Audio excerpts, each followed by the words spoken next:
amado irmão e irmã, nós estamos no tempo da Páscoa, tempo da ressurreição, tempo da vida nova que Jesus nos deu através da sua paixão, da sua morte e ressurreição. Domingo passado a gente refletia que a maneira de como nós devemos viver na presença do ressuscitado é sempre estarmos atentos naquilo que a palavra nos ensina, na vivência comunitária, na oração e na partilha. Esses elementos são necessários para que nós possamos ir compreendendo que Jesus está vivo no meio de nós. Hoje, Pedro, na primeira leitura, no dia de Pentecoste, ele coloca diante dos seus e anuncia a todos. Ele faz ali um primeiro anúncio, que nós chamamos de querigma. Ele apresenta a vida de Jesus para todos aqueles que estavam ao seu lado, para todos aqueles que estavam ouvindo, e ele anuncia a pessoa de Jesus, da sua vida, da sua morte e da sua ressurreição, colocando no coração dos discípulos e daqueles que estavam seguindo, essa certeza, que nós não estamos seguindo uma morte, mas que nós estamos seguindo uma vida nova, que Jesus Cristo nos deu, através da sua ressurreição. Os discípulos de Emaús, hoje, que nós ouvimos no Evangelho, ele mostra para nós também uma realidade pela qual nós estamos vivendo. Quem não está desanimado? Quem que não está murmurando? Quem que não está reclamando? E até estamos conversando de muitas coisas. Nesses dias, muitas coisas a gente tem falado. Falamos de tudo. Falamos da doença, falamos da política, falamos de emprego, falamos de fome, falamos de miséria, falamos de um monte de coisas. E o mais interessante é que essas coisas a gente vai compartilhando para os outros, e a gente vai compartilhando. As pessoas nem sabem a origem, a fonte, já compartilha, já faz assim uma disseminação de coisas de morte. Era a realidade dos dois discípulos, que estavam voltando de Jerusalém, após o episódio da morte e ressurreição de Jesus. Eles disseram, poxa vida, nós seguimos Jesus e Ele nos abandonou, Ele morreu. Estão dizendo aí que Ele ressuscitou, mas nós não vimos, nós não acreditamos. Vamos voltar para a nossa vida normal. E eles, no caminho, eles começam a conversar. E conversar do quê? Das coisas ruins. Não é o que nós fazemos? A gente não faz isso? A gente não manda mensagem, a gente não tricota um com o outro, não é só de mensagens ruins. Mas olha o que acontece. No caminho, quem que aparece no meio deles? Jesus. E Jesus diz, o que vocês estão conversando por aí? O que vocês estão partilhando? E aí eles dizem, você não está sabendo o que aconteceu? Né? Você não sabe o que está acontecendo na atualidade? Você não está vendo o que está acontecendo com o mundo? E aí Jesus então fala, mas vocês são muito duros de coração. Apesar dos discípulos ter dito, olha, as mulheres foram lá no túmulo, disseram que Ele ressuscitou. Uns dos nossos também foram lá e encontraram do jeitinho que as mulheres falaram, mas nós não vimos. E por isso a gente não tem certeza, então nós estamos na dúvida. E aí então Jesus diz, a partir de Moisés, Ele anuncia novamente a palavra para os discípulos. E o que faz o coração dos discípulos? O coração deles começa a arder. O coração deles começa a sentir algo diferente. Mas por que o coração daqueles discípulos ficou ardente? Porque eles escutaram coisas de vida e não coisas de morte. Até hoje de manhã eu conversava com uma pessoa e dizia, nós precisamos cuidar para que a escuridão que está dentro de nós, o problema não é a escuridão externa, mas é a escuridão que está dentro de nós, e que muitas vezes não nos faz ver o essencial. O essencial é visto com o coração. E se o nosso coração não tiver alimentado pela palavra de Deus, com certeza nós vamos continuar desanimados, desacreditados, talvez até com maldade, vamos até ficar com ódio, mas é preciso fazer o caminho. Não importa se no começo do caminho você esteja com o coração endurecido, não importa se no começo do caminho você esteja com raiva, o que importa é que você também está caminhando, e pode ter certeza que no caminho o Senhor vai aparecer a você e vai dizer: o que você fala, meu amigo? Vem aqui, vamos ouvir, vamos fazer uma leitura a partir das Sagradas Escrituras, e vamos compreender o que Deus espera de nós. E o coração desses jovens se arderam, e eles desejaram ficar com aquele forasteiro.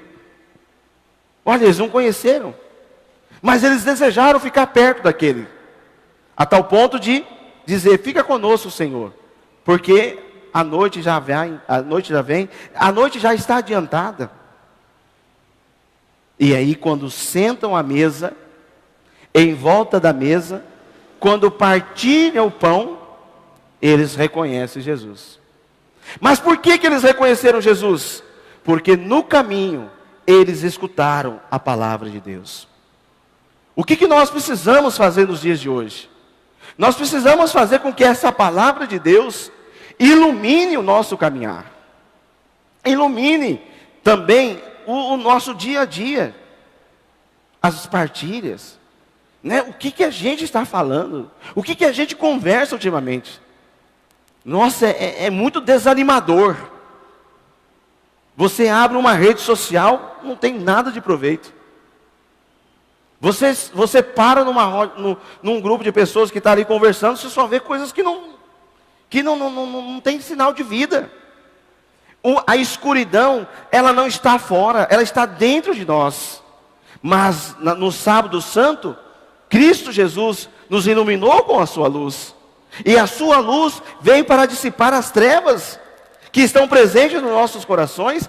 E quando Jesus ilumina a nossa caminhada, nós fazemos de volta o caminho, como os discípulos fizeram. Eles chegaram em casa, tomaram a refeição e voltaram para Jerusalém. Por que Jerusalém? Aonde eles estavam com medo. Aonde eles tinham medo. Eles não queriam voltar lá, porque eles saíram de lá porque eles poderiam ver: se Jesus morreu, nós vamos morrer também.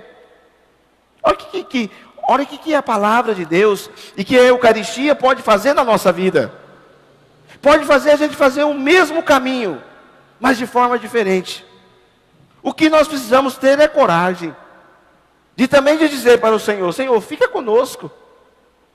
Eu quero que você faça isso na tua casa, na tua vida, na sua família, no seu trabalho. Fica conosco, Senhor.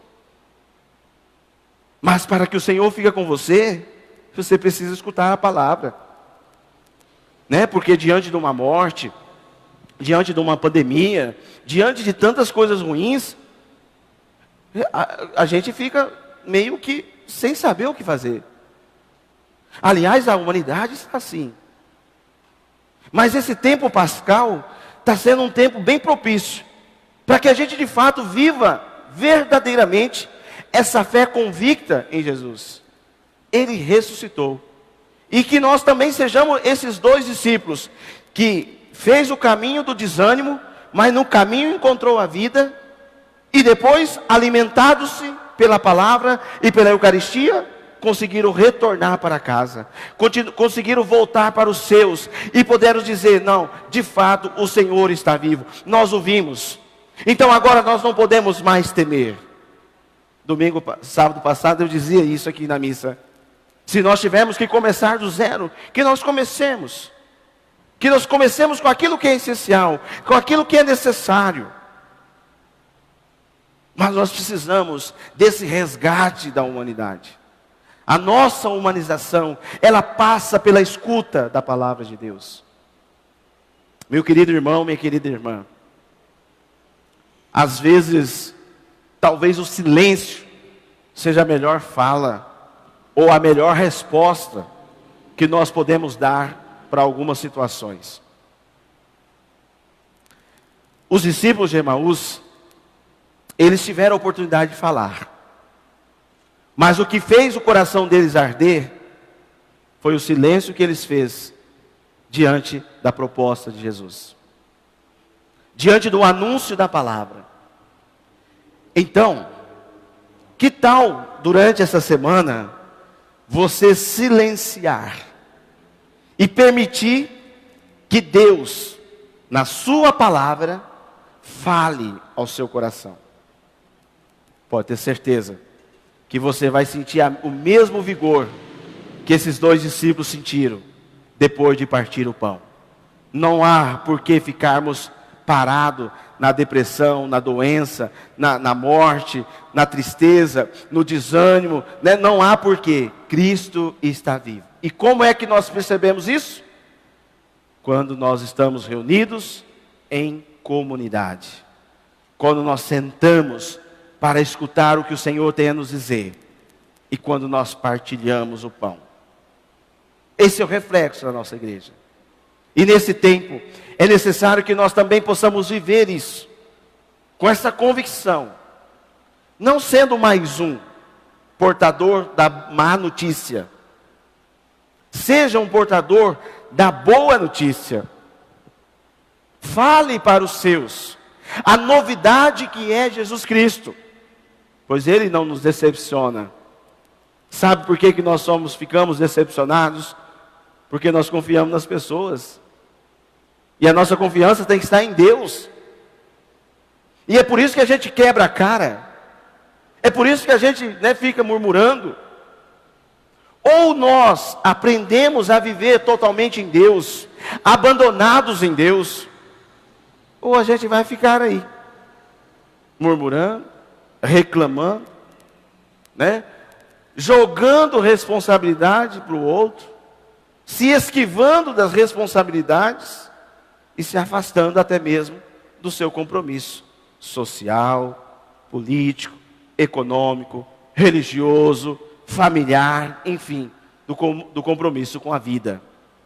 Meus irmãos e minhas irmãs, nós somos da vida, nós não somos da morte.